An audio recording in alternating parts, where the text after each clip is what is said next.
Hi, Corinne. Welcome to the Contractor Elite podcast. Thanks for joining me today. Thank you for having me. So I'm Corinne. I'm the Ontario Territory Manager for Beauchard Industries. I joined Beauchard about 3 years ago. I cover a large portion of Ontario, stretching from the Tri-Cities down to London, the Bruce Peninsula, and then up through Barrie, Sault Ste. Marie to Timmins, and all of the small towns and cities in between. So lots of driving. Yes, lots of driving. Yeah. Before that, I worked for a smaller plumbing company just outside of Kitchener-Waterloo. I was the office manager there for just over 10 years. My job consisted of the day-to-day scheduling, ordering materials, planning plumbing rough-ins and quoting jobs, as well as custom new home construction. So I'd have homeowners come in and they'd pick out their selections if we were renovating their basement or doing a big custom home. So it's interesting. I went from the contractor trade side of things to now working for the manufacturer, and it's kind of given me a wide view of the business. Yeah, for sure. So with your background, what do you think that when you made that switch, what was the biggest maybe similarity and what was maybe the biggest difference from, going from what you were to going into sales? Maybe what surprised you the most about that change? What surprised me the most was the amount of books I'd probably have to read. No, I was surprised to see how structured sales was. Coming from working in the office, I dealt with a lot of sales reps. They were always in there, and I really didn't realize how much went into planning a meeting. They probably did come in prepared with what they wanted to talk about and an agenda for how to lead their meeting, what products they wanted to focus on. Those were things that I didn't really see until I stepped to this side of the business, and I realized what kind of preparation work goes into preparing for those meetings and also the follow-up. So I didn't realize that we'd use things like a CRM sales tool to try and keep track of everything, and that there'd be all these notes to put in. There'd be a pipeline and a deal that you would have to follow along.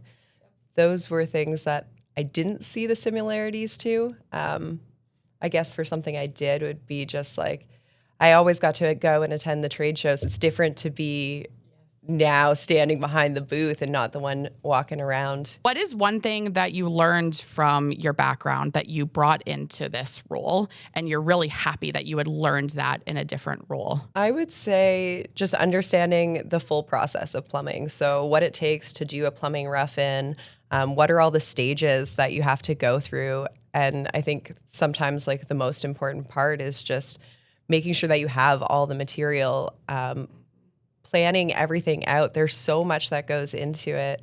And it depends what kind of plumbing that we're talking about. If we're talking about residential or if it's commercial, if you're talking to a service guy and the difference between having shop stock or having stock that goes on their van, it looks vastly different depending on what kind of jobs and service that they're doing. But just getting a better understanding, I guess, of that and what it takes to be prepared. Do you find that knowing all of that, kind of in the plumbing industry that you were in, did that help with your confidence when you made the switch and you started talking to customers? Or how did that help you? I would say so. If I'm at a trade show, one of the first questions I'll ask somebody is who are they and what do they do, right? So if I'm talking to an apprentice, I'm probably going to ask them, what term are they in? How's their schooling coming along? How's their hours going? When do they write their test? If I'm talking to a journeyman, I want to know, are you a residential plumber? Are you service? Are you new construction? Are you commercial? And then that way you can kind of lead the conversation in the right direction. We cover a lot of products, right? So it's definitely not everything that we sell is going to fit to every single person who's buying. If I'm talking to a residential city plumber, I'm probably not going to talk about pitless adapters. They don't know what it is or they really don't care because they're never going to use it, right? So that'd be something where I'd want to shift and talk about maybe PVC swing checks. I guess an example would be answering the phones for the plumbing company. I got so many phone calls about the sump checks. So say you have a smaller bungalow house and their bedroom is right above the mechanical room. At night when the house is really quiet, the PVC swing check opens and closes. And I mean, for me or for a plumber, we're okay, good, that's working. That's awesome. For the homeowner who's trying to sleep at night and it's keeping them up, it's driving them absolutely bonkers.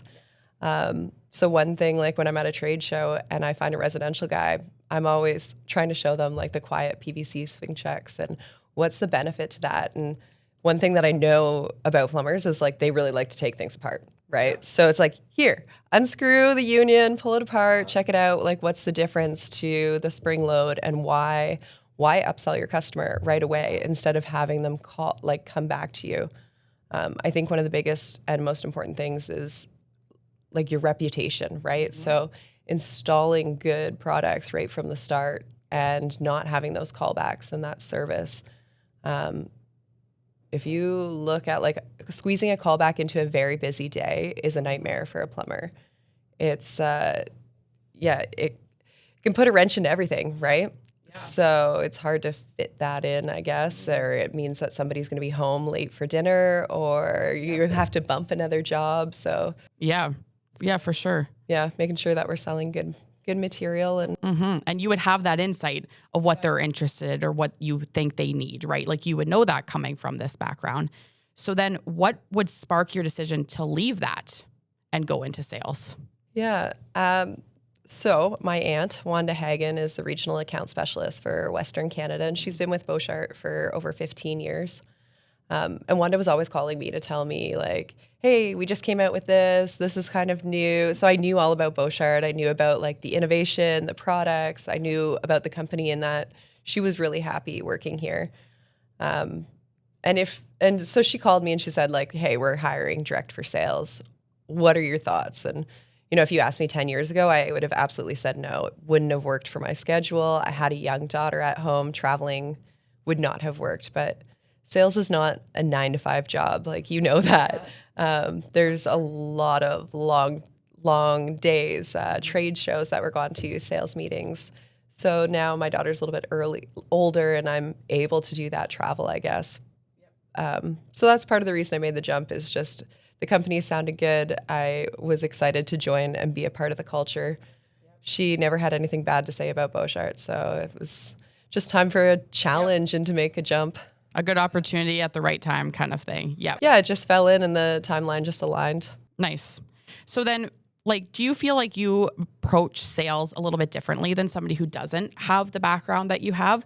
Like, would you have advice for anybody who doesn't have that background of things that maybe they should research or look into before they take the leap into sales? I would say it's hard to sell something if you don't know how to install it or where it goes, like how to sell the full system, right? So my advice would be get out on site, ask lots of questions.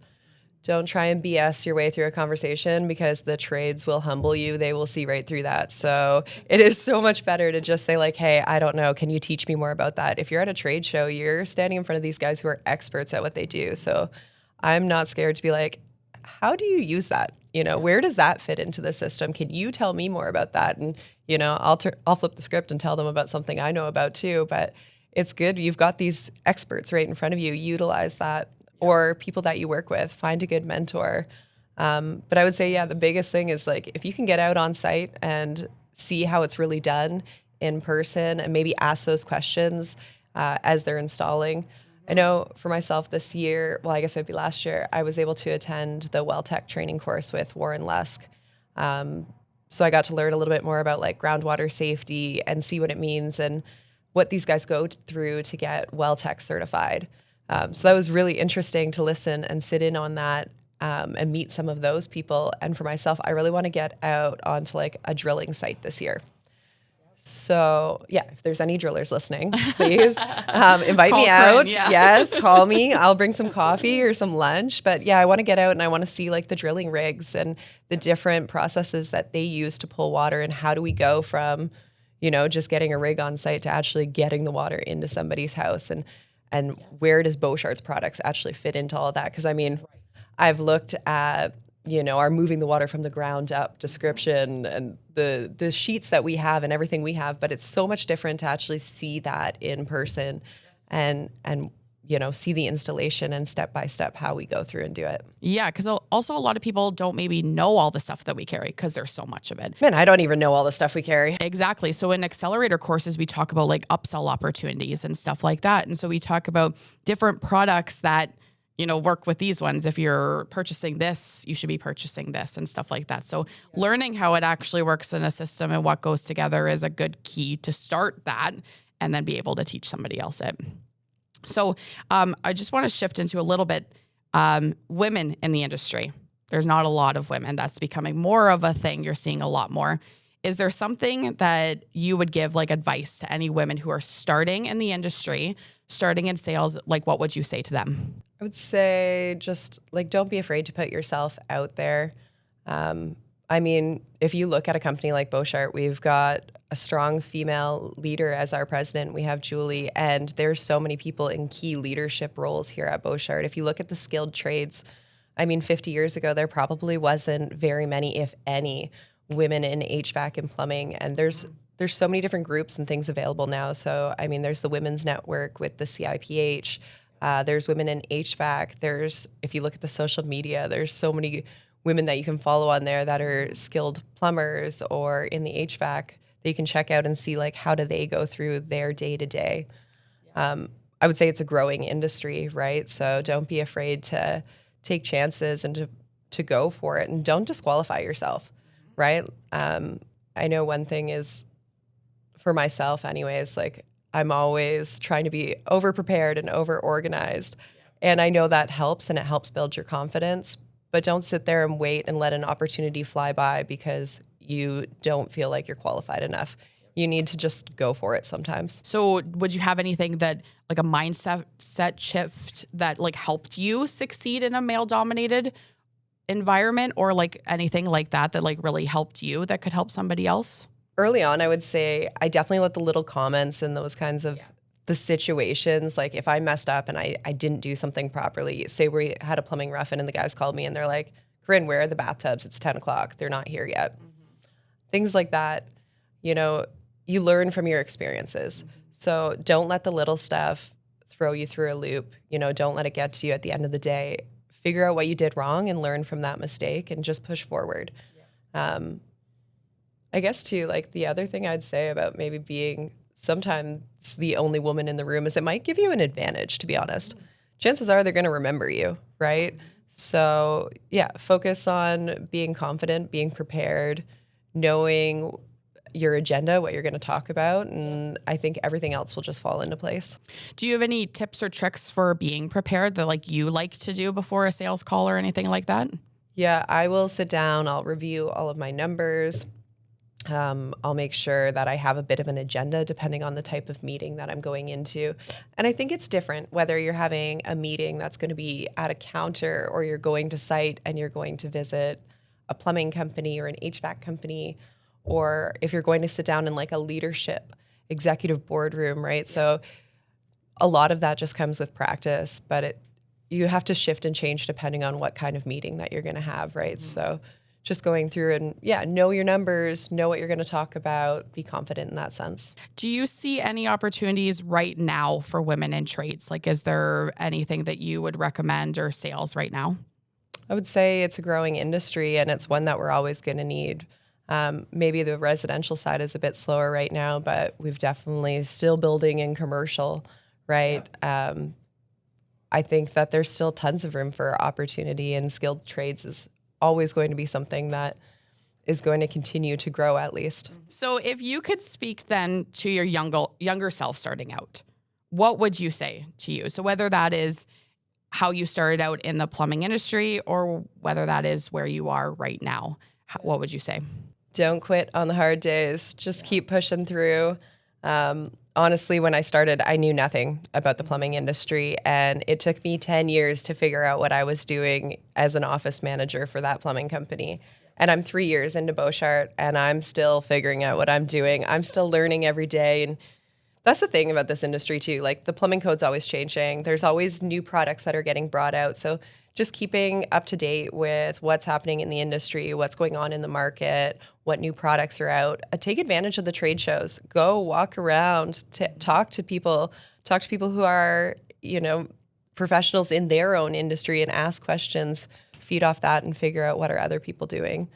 I think one thing I figured out is like talking to other sales reps too, asking them for advice. I don't know.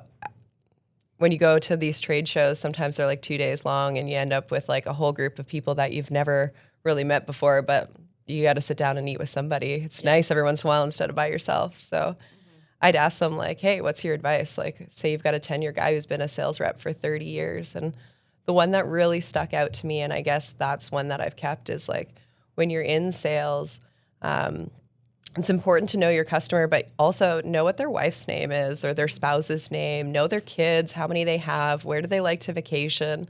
Take those little details and write them down. If that means like putting it in your phone or putting it in your CRM, keep track of that stuff. And then next time you go to see them, use those little details to follow up and you know, say, hey, how's Susie doing? How was your vacation in Cabo? Like, go through that stuff, ask those questions, because those little details that you remember help build that big long-term relationship and that partnership over time. Right. It makes it memorable, right? Like people will remember that you cared.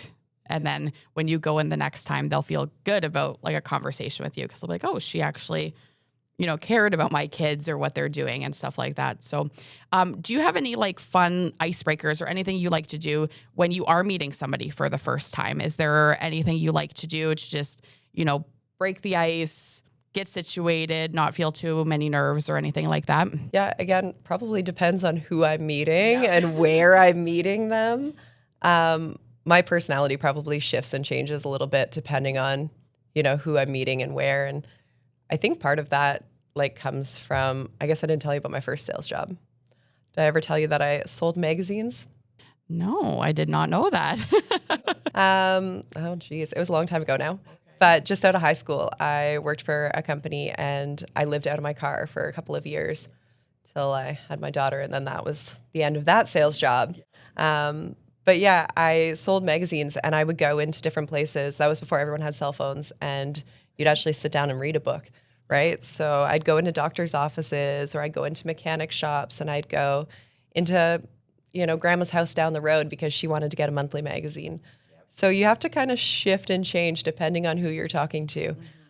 You're not going to use the same kind of body language. You're not going to use the same words. Maybe if I'm standing in a plumbing shop, my terminology is my body language is going to be a lot different than if I'm sitting down in a leadership room with an executive team. I'm probably not going to swear, or I'm going to try not to. Try not to. Yeah. Anyways, yeah. But yeah, I guess for icebreakers, like I usually would just tell people who I am, where I came from, you know, how I got to where I am today, ask them a few questions, right? Get to know somebody. Maybe even before I talk about me, ask about them, right? If you can figure out who you're talking to, then you can kind of figure out how to lead that conversation. And so then when you prepare to go into these sales calls, do you kind of do a little bit of research on who you're talking to and then kind of pull out, you know, those kind of little tips and tricks for those specific ones? Or how do you approach doing them? Yeah, I'll take a look and like sometimes I'll creep through their LinkedIn or just kind of review like maybe there's some other notes or, you know, there's a lot of people who have been at Beauchart for a long time too. So maybe I'll just ask somebody here like, hey, have you ever dealt with so-and-so? Do you have any experience with them? Do you have anything that, you know, or take a look around. If you get into somebody's office, you can take a look and see like, what do they have on the walls? Is there any memorabilia? Do they have different books? Do they have like pictures of their kids? I don't know. Do they have like a picture of them holding a fish? And you're like, hey, I love to fish. Like, what are the good spots anywhere up here that you'd recommend to go to, right? Break the ice that way sometimes. Or I don't know. You get to figure out who your customers are with time, right? I work in the north. I know like when hunting week is and not to bother anyone because listen, like they're running on minimal amounts of people working like on the cruise. And then also if you look at, I don't know, the wholesalers, there's probably a lot of people that are off for hunting season because you do not deny that. Yes. Yep. Yeah, you're right. And that's like knowing your customers, right? Like knowing those things. So I just want to go back. You did mention when you did magazine sales about that nobody had cell phones. So, you know, social media has become a big thing. I know you're heavily on social media. How do you think that's shifted in sales and how you can use that as a tool? Yeah. I mean, even just the Instagram and everything, trying to connect with people that way. There's people that I've connected with that I probably would never have met before because they're not even maybe necessarily in Ontario.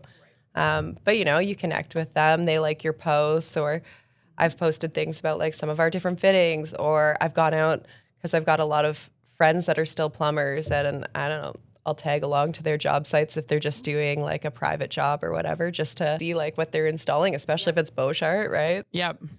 Yeah, I'll post some of that stuff on social media and then say they reach out, and it's just a good way to connect with people that there's people you never would have spoke to before, right? So it's a good way to get your name out there. Or I don't know how many times I'll go into a place and they're like, oh, Beauchart has the best social media, right? Yeah. They love the TikToks. Or I'll be talking to like the branch manager at the counter, and he's like, man, all my wife does is watch Beauchart TikToks. Like, yeah, so it's a good way to get your name out there, to maybe not necessarily always just show product, but just brand recognition. And if you look at it now too, like people's mechanical rooms are like their pride and joy, right? And people take pride in their work. So I think just being able to share that with everyone and keeps people accountable, right? Yes. They're not doing sloppy work, or they're not going to be posting it on the internet because they're not going to want to get shredded for it. Yeah. And I find customers now are using Instagram and Facebook and stuff like that to find plumbers or things like that, right? They're not Googling anymore. They're going to Instagram. They want to see the photos. They want to do all sorts of stuff. And I was at a trade show, and people would come up to me and say, oh, I need to meet marketing because what they do on social media. So it starts a conversation. Also, you get to meet new people from social media. So as we slowly start to wrap up here, is there anything that you just want to, one last piece of advice or one last thing that you want to leave everybody with? I think just keep pushing forward, keep collecting stories over time. Your confidence will grow as you make it through. I know for myself, like, I'm still working on building that confidence. It's not something that happens overnight. And I still get nervous when I'm sitting on a podcast, or if I'm sitting in a boardroom. I think practice makes perfect, right? So every day it'll just get easier, and every year it gets easier and easier. You just have to keep pushing forward. All right. Well, thank you, Corinne, for joining me today. Thank you for having me.